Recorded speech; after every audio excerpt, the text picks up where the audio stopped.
All right. Hello, I am Julie Bennett Hume here with the Heartland Song Network, and we're thrilled today to be talking to some folks behind the Rural Grit Happy Hour. Rural Grit Happy Hour is getting ready to celebrate their 25th anniversary next month and have quite a few events coming up. And here to talk to us today are Kim Stanton and Mark Smeltzer. Hello, y'all. Howdy. Glad you guys could talk to us today. Listen, first of all, before we start anything, we're going to talk a couple of times at the beginning and end of this about what's happening next month. So why don't you tell me about it real quickly now, and then we'll talk about it in detail a little bit later.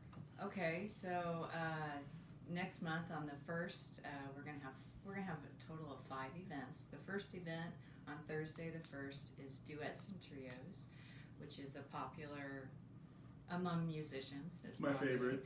And then on the 2nd, we're having a show that's called Steadfast that's going to showcase different bands that have been involved for at least the last 15, if not more years. And then on the Saturday, we're having a show called Retrospective, and that's everybody playing that night is in the original core group of people that got it started. And then Sunday is a private event that's like a potluck jam thing, which I don't know where that's at yet. And then and Monday is the actual anniversary show, which is showcasing people that are regular participants as well as people that are actively touring or pursuing music as a way of life. All right. Well, it sounds like we're going to have an exciting week coming up then. It's going to be That is busy. wonderful. Well, Yes. for those who are listening today that don't know that much about Rural Grit, I thought maybe you could tell us a little bit about it in general, and then tell us a little bit about your humble beginnings. Definitely we're humble. Well, Rural Grit is a collection or a collaborative of musicians. That's always been the focus.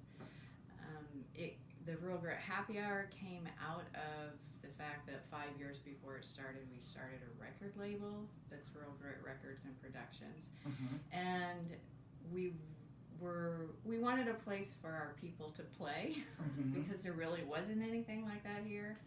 And we had started to actually put on shows out in the country for ourselves, basically. 5 years before that, so 90, 95, and as we move on, we really begin to develop lots of different bands and different ideas about bands and live performance and once a year we would do this thing. I mean, we tried, we were like getting it together, but once we reached a certain point, we realized that we needed to have more than just once a year of doing this thing. And that was that was sort of this underlying impetus. We've been working towards this, not even knowing yet that it was existing. Yeah. Now, when you talk about we, tell me who's involved. That's what I was going to say. Yes, we. So the original we was the band Trouble in Mind, and Randy Wolf, he's a recording engineer, and they're the ones who started the Rural Grit label, basically came up with a name to release their work independently. And it was through them and their connections and their meeting of other musicians that were like-minded, and that there was a house on Westport that's now the parking lot of Mike's Liquor, where they met a lot and recorded, and then Up in the attic. Randy lived over this way, and so everybody just reconverged. And most of these guys they all were from Northwest Missouri State University. Oh, wow. And that's where they met. Wow. Now, is that St. Joe? That's Maryville. That's Maryville. Okay. All right. Just a little Yes, further we north. were. I grew up in Maryville, Spoofy, Spoofhound, and my dad taught at the university, and so I was a faculty grad and knew, you know, all kinds of, you know, people and different you know, all different kinds of, you know, musician people began, yes, and art, and all of that was sort of coming together, and we were developing, you know, ways to play together, and we realized we really liked it. We really liked music a lot, and really liked it. You know, and the atmosphere though too was that Bob Walkenhorst had gone there, you know, 4 years before. Oh, okay. And because of that, then he, like Steve, Bob, and Rich, the band before the Rainmakers, they would play the Spanish Den. They would play the, you know, the cafeteria. And Oh, wow. yes, and I would be working in the cafeteria. Yes, and just I saw them, you know, numerously, and really was like, no, this is what needs to be done. It's something like this. Play music. And there were others that had ideas too, that were connected to acoustic bluegrass music, and really could actually play, and all of those things were coming together in Maryville. And then, you know, in the late 80s, early 90s, some of us moved to Kansas City and said, we're just going to figure it, like, what's going on, you know, and we began to play at Whistler's Mother, and we ran into a band called the Young Johnny Carson Story. That, you know, that was a fateful meeting. In fact, it didn't happen until Whistler's Mother was closing, and it was the last show. And we had always thought that, you know, the Young Johnny Carson Story, they had the best posters ever, and we thought there's no way that they could be good musically because their posters are too good.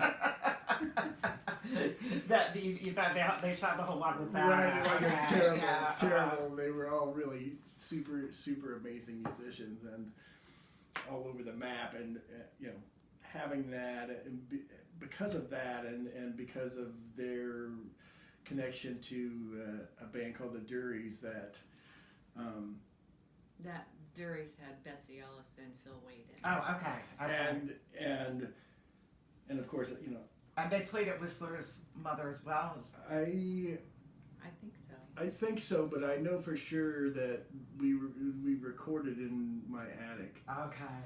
Because I tell you that it's interesting you bring that up, because when I was in my late 20s, early 30s, I kind of cut my teeth doing singer-songwriter stuff at Whistler's Mother, and I told that gal, I can't remember the name of the gal that kind of oversaw Wendy. that. Yeah, I told her, I said, this is what I imagined it would be like if you lived in New York in the 60s and could go and just try your songs out and stuff. I said it was just that perfect. And then I think about the first time that I went to see Real Grit.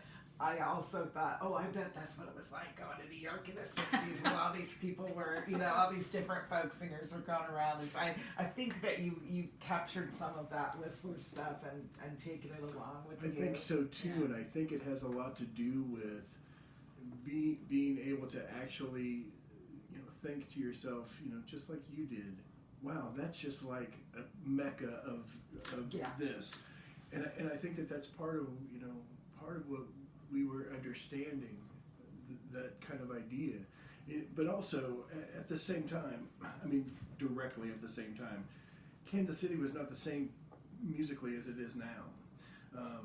Back in those days, like, you had United Entertainment booked everything. And if you didn't have that anywhere to play, you had nowhere to play. And if they, you know, and they were supremely uninterested, you know, in a band like Trouble in Mind. Who was, you know, couldn't really be identified in a certain genre because they played a variety of stuff and no bass. Question. Yeah, no bass. No bass. Question. Do you have any recordings of Trouble in Mind? Yes. Oh, many. All right. Many. Indeed. Well, let's take a break for a minute and listen to that recording. Yeah.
American roots music.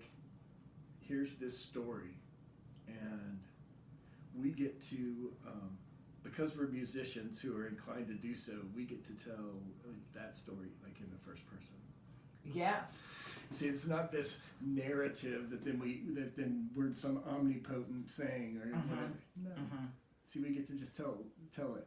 Here's this. Yeah, is because that's what roots music is basically just a bunch of little people telling their individual story. It isn't, correct, yes, and I think yes. that's that flavor, and that's why I was just talking to my son that way, and because we just got some of Scotty Stanton's honey, hot honey, it's amazing. And I realized that barbecue, it shouldn't really be in one sauce. But you should be able to mix sauce. Like here's some stubs on whatever it is, but then you put this honey, hot honey, and it's super floral and has this amazing.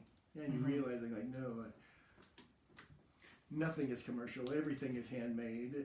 And being able to put your personal experience and touch on it. Yeah, I understand what you're saying. I mean, throughout my experience with music, there's always been these sort of irritating people that, well, that's not really old time. That's not really old time banjo. Oh no, that's not really bluegrass. That's not. I wouldn't consider that folk. And it's to me that's always very frustrating. It's we found that was the case too with the happy hour, and it was because everyone wanted to call it a bluegrass show, and we had to tell them that it's not. So don't come in and judge us on our bluegrass because it's not. But that also depended on how Roger advertised us. Right, because it could be a blues show too. Because if he had a big blues event happening that weekend, then the advertisement he put in the pitch or talked about on the radio was the bluegrass open mic or the blues open mic. That was the other thing though too, which is that Roger was hand over fist because he had a radio show. Yeah, it's like, oh man. Promote. And he was great about that. And he had an army, and this is why, these things exist. Yeah. And it's because, he would have these, he'd have an army of street people that go out and do this stuff. Yeah. Now listen, speaking of that, you were kind of telling me about a couple of these things. I want you to show this here and tell us about that. This show, it was really our second show. It was a show that put us on the map as far as Roger Neighbor goes in the Grand Emporium. He let us have the worst night of the year, which was the first. It was the first, yes. Yeah. Hangover Day. Yeah. Yes. New Year's Day, Friday, January 1st. Well, we had already done we called these big shows. We had already done a big show in October, and it was successful. So then he offered us a second one. And this is the day we got. Right, this is the worst ever. But we did well, and then this is January 1st, and then by February. Yes, it went extremely well. So then he actually talked to Casey Stanton, and Roger had been down at Austin and had seen how their happy hours were running. And Casey and I had just moved back up here from Austin, and we had lived there for several years, and so there was a conversation about what it was like. And he was like, you want to do a weekly show? And then there was discussion, because at the time we were the Real Grit Records and Productions, and so we were like, we have a place for our people to play that we're trying to get their seat,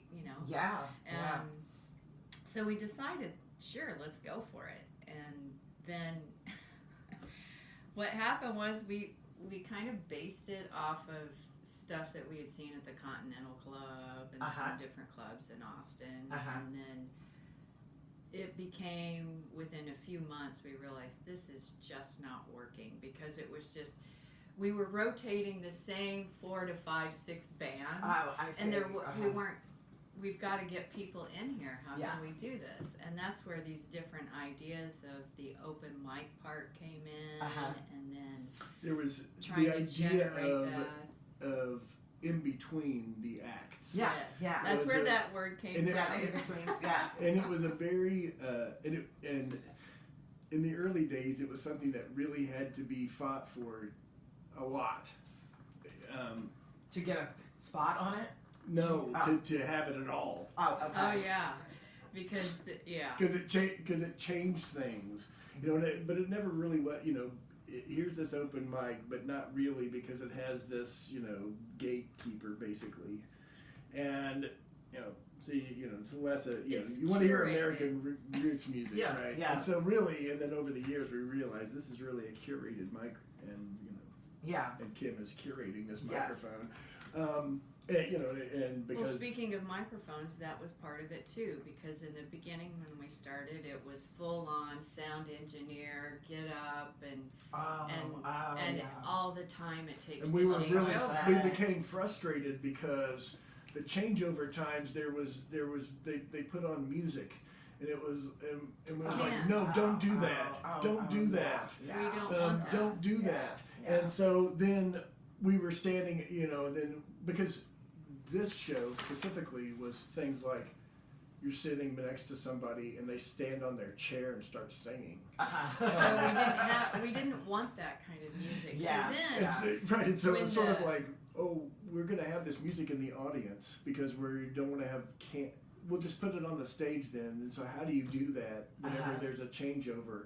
And then you know, the Wilders were doing work with this single mic, and but we had also been highly inspired by, you know, bands like the Cowboy Junkies. Here's this one mic recording that's in this church.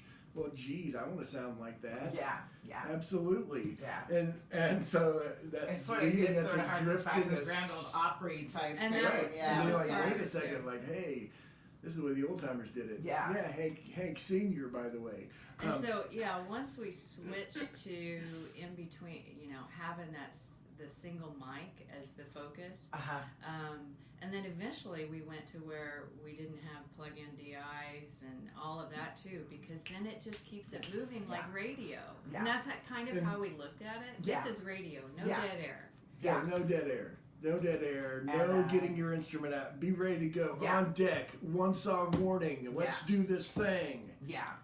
And so, yeah, you got to harken back to the fact too that we did have a board. We had a board of people, and you know that's where he's like, we had to fight for the in-betweens. There was disagreement, Disagreement on that. and yeah. everybody's volunteer. Nobody's getting paid to do Yeah, anything. Yeah, this is all Yeah. a fake board. I mean, we're going We through the weren't motions of being. We have bylaws and Hey, everything. volunteer boards, you know. We have bylaws That's and what- everything. that's- It was very that. So, It was very that. tell us about this one here.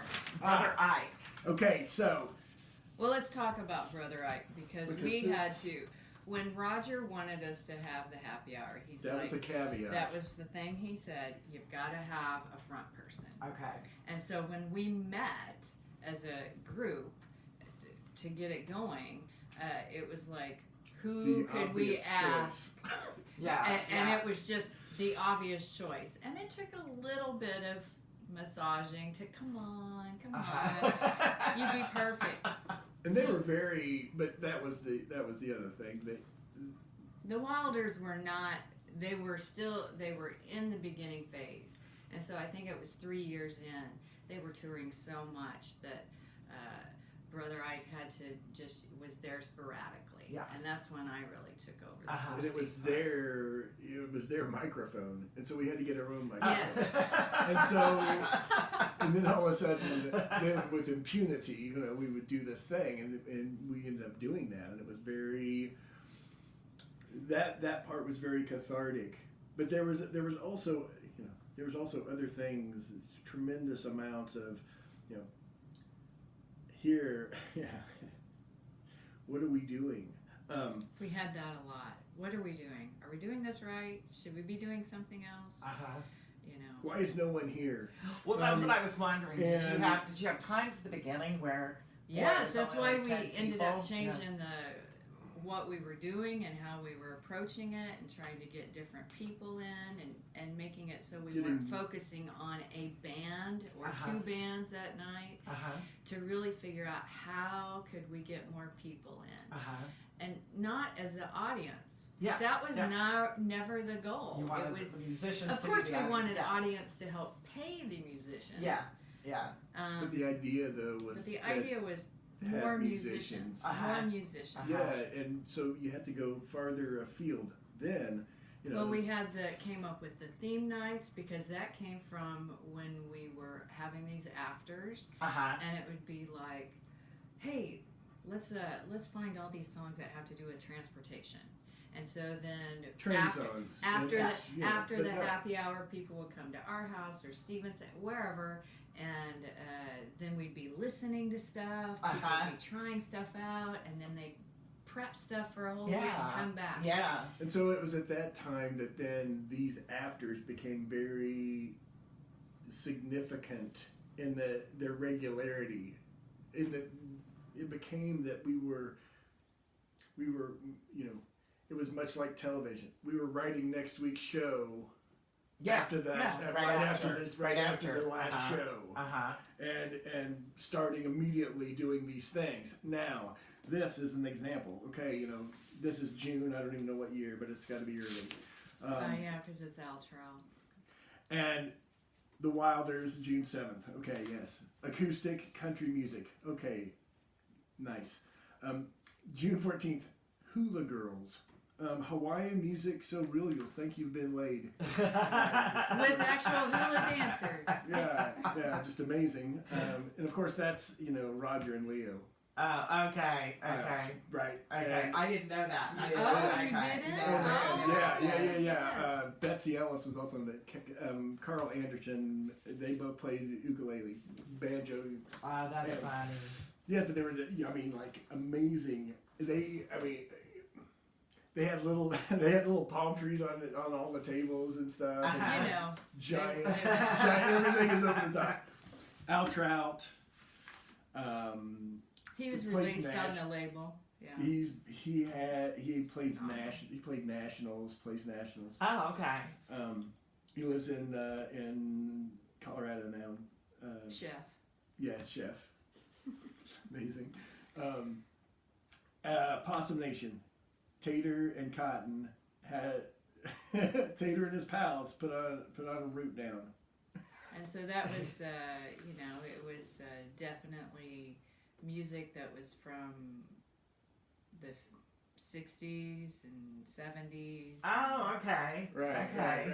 But it had a country flair to it. Leo played bass in that. Still basically acoustic. Yeah. No. Oh, electric. All of these right now were the actual show, the actual band that was the feature would have electric. We still had a sound engineer. This time. Yeah. And then we just pulled a single mic out. Yeah, I Right, see. right. I And see. see, always various members of the Rogret All Stars will be on hand to play in between sets. Okay, so who were the original Grit All Stars?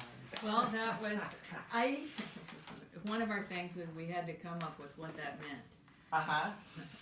Yeah. That was We had Rogret All Stars, Rogret Friends, Rogret, acquaintances, so people could understand where they fit in this. So they There's a had this- hierarchy. A little bit. It's terrible, but of course, the But there was Rogret All Stars basically were Trouble in Mind, the Wilders, some Kemps if they were there, Dale Frazier. Oh, okay. So basically the original people, but then eventually that expanded to include, after 2001, 3 and stuff, then David Rainier was in there.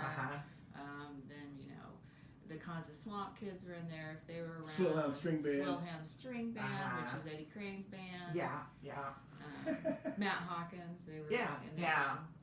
Yeah, Dwayne. They were huge on making posters and T-shirts. Yeah, Oh, you got, shit. yeah, you got a lot of artists there. Oh my gosh. Okay, Mark's going off or something. Oh, yeah. It's right here. It was in my national. It was in my national case whenever I was hit by a car. There it is. Live in person at Brother Reich's Real Good Happy Hour, 7 to 9. All right. Monday, July 18th, the Grand Ole Emporium Swillhound String Band. Hold it down so the camera can see it a little better. All right. All right. And they would totally make things like this and like just be insane about it. Uh-huh. And, yeah. I mean, they were excited and they were very young, and that was the other thing was, you know, it's not like we forgot. I was also felt it was important that we include people like Fool Killer Folk, you know, obviously came before us in Kansas City, Uh-huh. and reaching out to people like them and getting them like Bob and Diana Sukiel. They had a lot of knowledge and experience to share. We were always connected with what was going on at KKFI. Barry Lee loved Trouble in Mind, so that was, you know, before Real Grit came along, plus Roger was on there. But I don't know. It's been interesting how it's evolved and changed. Speaking of how it's evolved and changed, something that doesn't seem to be a problem anymore is getting the audience and having to worry about that. Where there are times when you thought, like in the last 20 years, we'll talk about COVID in a minute. That's its own conversation. But were there times when really that interest kind of were there valleys? I know there's been a lot of peaks. Were there valleys? There's ups and downs all along. For sure. So one of the things that happened, of course, we closed down. By the time we closed down the Grand Emporium, we were the last show there before it actually closed its doors. And we would have our audience and participants totaled anywhere at least 100 every time. Wow. And then we had, where are we going? So we went to Mike's Tavern for spent the summer there of 2004, and then kind of shopped around. Yeah. And then we ended up at the Brick as going to be our home. And so that was a shift right there in venue, size of venue, and we had some time off. You know what I'm saying? Yeah. And so it was kind of building. And then what happened was I got pregnant. And took a sabbatical for a year because at the time it was still smoking in venues, and I wasn't going to bring my kid into the venue. And so Mark and Casey Stanton had taken over, and I had Sherry from the Rick was calling me going, when are you coming back? When are you coming back? Because I would visit, and when I would visit sometimes early before it was heavy with smoke or anything, she'd be like, how soon are you coming back? Because she goes, it's 7:15 and they haven't even started. Right? So it was an organizational thing. And people had oftentimes, but that's the way it has been from the very beginning at the happy hour. From the very beginning, we understood that all you had to do was be slightly more adherent than most musicians are. Yeah. Because most musicians are not. Like their laissez-faire attitude is very real. And so I had to be a slightly more like start on time. Right. And that's why you can tell that she and I are educators because I do consider myself a musician, but I do not have that laissez-faire attitude. Exactly. Organization. I don't necessarily have the laissez-faire attitude. I can see the problems that is involved in it. Please. Okay. Whatever.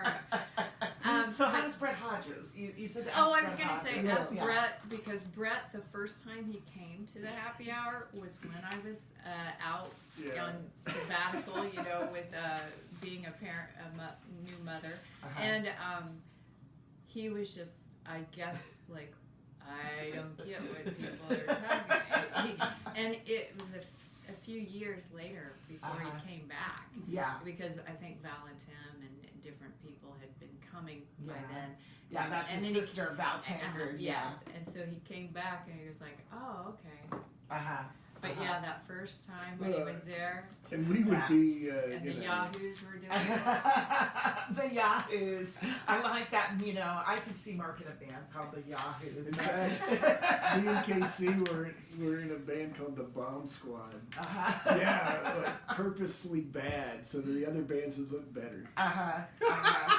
That is funny. That is funny. Well, I could use an opening act. You're right. See what I'm Wow, saying? I like that. I like that. It's okay. Well, at this point, it seems like it's pretty much set in stone that you're gonna have a loyal following, and I must say, as a musician, you know, a lot of years when you were getting started were the years that I was on. I took like a 20-year sabbatical from music. I kind of got into my education and my career and my family, and was coming back. And about the time I was coming back, I had a friend, it was Betsy Ellis, that told me, you know, you should really check out Real Grit. And the night that I went, I will never forget it because I was just, it was a magical night, first of all. The Matt Sellers were there, Julian Davis was there. Like, all these incredible musicians were there, and just one after another. And I was just in awe. You know, some of them I knew, like Brett Hodges, I knew from back when I played music. But to me, it was just like, where have I been? And I remember Mr. Lansdale came up, and my friends and I were there. We didn't know that many people besides, you know, like Brett Hodges. Sat down, wanted to know all about us. Are you bringing your guitar next time and everything? And I told my husband, you know, I think this is a really great place for people that like roots music to just go and hang out. I said I could see myself playing music with like 20 people here. You know, it's right. And I really think that my experience. I bring this up because to me, I think that's what it means to a lot of people. It's just a lot of us that come there have very eclectic interest in music. Like I've never been able to fit in any place totally. I can't just go to Irish jam and this is me, you know, or bluegrass or anything. It's like I like all that stuff, and I was just thrilled to death, you know, to find that, and I see that with a lot of musicians. I see they just want to come all the time because it's like that's my people. That's where I can go. Well, I think that is. I think you've hit upon something that you know, from the very beginning, it was that kind of thing. Like I'm in awe of the people that I'm playing music with, and I need a way to revere them. And how do I do that? And I think that's part of it because I think that is, you know. It's truly amazing to be able to, you know, at the beginning, you know, you have to think, I'm going to play 3 hours of music now. Yes, but then, you know, fighting to even sit in with people. But yes, because it's completely full of people. Yeah. And knowing that, you know, because of things like once a month we do duets and trios, you know, which is definitely a thing that then, you know, musical conversations, and being able to actually have those conversations, because it really is, you know, and it spawns thing. You know, I'm in a band called Freight Train Rabbit Killer for a reason, and it's because, you know, that's the kind of thing this spawns, and it, you know, and it's because, you know, Bruder started coming to the happy hour, and we started doing duets and trios. And we would be picked together, and we wouldn't even take 5 minutes to learn or write a song. And you wouldn't even tell me what key it was in. It would be just be musical together. Yeah. And how do you know? Let's have a thing that is this, just being musical together. That doesn't, you know, it's like, what is it? Well, it's music. Yeah. A very simple statement. Not like, here's my caveat. There is none. Yeah. Yes, and because of that, then, you know, being able to take that, you know, all over the place. I mean, you know, play with somebody, and then, man, you know, 8 months later, man, they come charging at you at the Folk Alliance. Yeah. Because like, no one does that.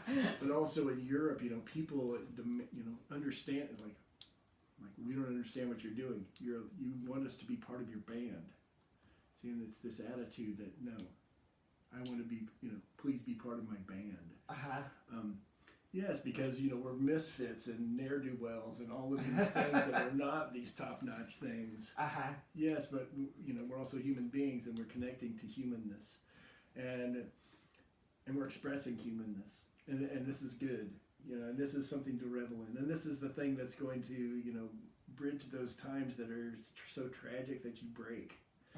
And yes, and celebration, you know, of life. You know, here's this weekly thing, you know, and it's always been able to deliver the idea that, you know, play together, you know, live together. Yeah. You know, and you know, you can say all you want about, you know, how great Hank Williams Sr. is, but you never played with that guy.